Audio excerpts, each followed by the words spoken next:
Well, good morning, Impact. So it's Wednesday morning for me. I'm not sure exactly when we'll post this, but I wanted to just come right out of the gate on Wednesday and tell you about some things that are happening at Impact. So many of you guys already know that we were given the green light to reopen 25% capacity for our indoor gatherings. And we have received questions and texts and emails of folks saying, when do we get to do that? We are so stoked to open up. We are so thankful that you are excited to meet back with us again. But there are three things I wanted to do to update you. Three kind of points I want to hit, and they're more about the steps we're taking towards decisions more than they are the actual decisions themselves. But we are family, so I want our family to know how to be praying for us. First thing, as you know, many of you guys know, Mike Vanderdusen, one of our teaching pastors, our lead pastor, is fighting a brain tumor, his third brain tumor since I've been out here, and he's unavailable to our staff and our church to do the things that he did before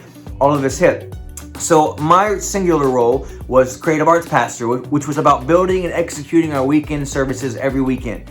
Now my role, standing in for Mike, is the lead pastor role, which is about vision casting and teaching and sermon series and leading our staff and connecting our community. And the most minimal part of my job has to do with worship and the creative arts reality right now. And so that poses a challenge for us as we think about reopening. It's a daunting task to go.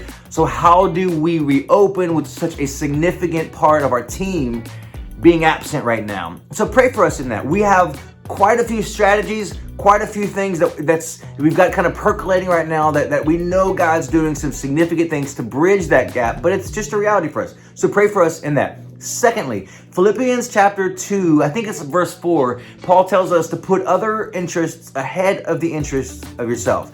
In fact, we see by Christ, what he did on the cross, that it's all about the love of Christ and who we are called to love like Jesus. The best way we see that is when we are willing to put our interests all the way to the point of our own lives down so that we can elevate the lives and the interests of others. And so we would be remiss, and it's not even an option for us to just abandon what we've built over the last COVID reality to get back to what we were doing before. And we were joking yesterday as a leadership staff, like if we did that, I think there's like this cosmic God up there going like, don't, I gave you every chance to uproot the processes and the programs and some of the automatic things so that you can dig deeper into what it means to be the heart of Jesus in your cities and in your neighborhoods. And we've taken that really seriously. So we are not going to abandon what we've built to get back to what we're doing. We're going to build on what we've built to expand the work of Impact and the reach of Impact on what we are already doing. And there are some of us, for those of us that aren't at risk, maybe you've been vaccinated, or maybe you've already got it and you think that, so you're not quite as concerned about contracting COVID again, you're chomping at the bits. Let's get back into it. Let's live music and worship and being together and collective. So for those of us that are fortunate enough, dare I say even privileged enough to not be at risk, it makes perfect sense that we are stoked. We're jonesing to get back into doing it the way that we were. However, there are folks that are not yet ready to do that. Maybe because of risk, maybe because of concern, maybe they live with someone that each time they gather together with people, they risk contracting a disease that could be fatal to someone near them or around them or someone that they want to be able to visit regularly. And so because of that, we are going to weigh into the decision-making process. How do we launch indoor services while honoring equally those that are not yet ready to meet indoors? And that's going to be strategic.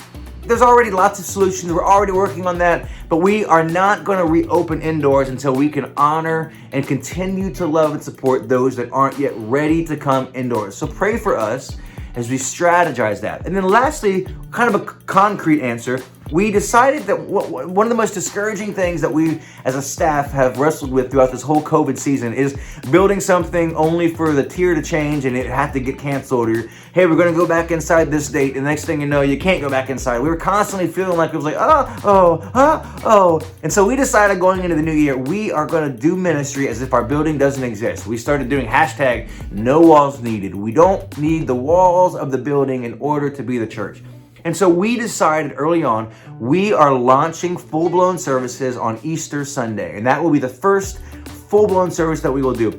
So we have been working with our teams so that on Easter Sunday and then throughout the end of time until our building is open, we can do full-blown like night of worship style services outdoors. One service at 12:30 every Sunday. And so we can tell you that Easter is happening on Easter Sunday, 12:30, our whole church together outdoors. So the question becomes, after that, do we bring those indoors or do we continue to set those up outside? That's what we're trying to figure out. But full-blown services are going to start happening on Easter Sunday and then from there on out indefinitely.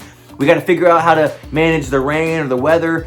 Perhaps maybe we'll have a solution in place so we can come inside, but we are launching full-blown services on Easter Sunday. Until then, pray for our staff. Pray for Brennan as he re-rallies children's ministry volunteers. Same with Anthony and ISM.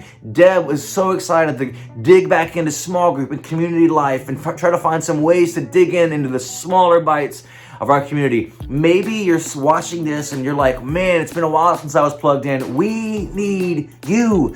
Consider reaching out to someone on our staff.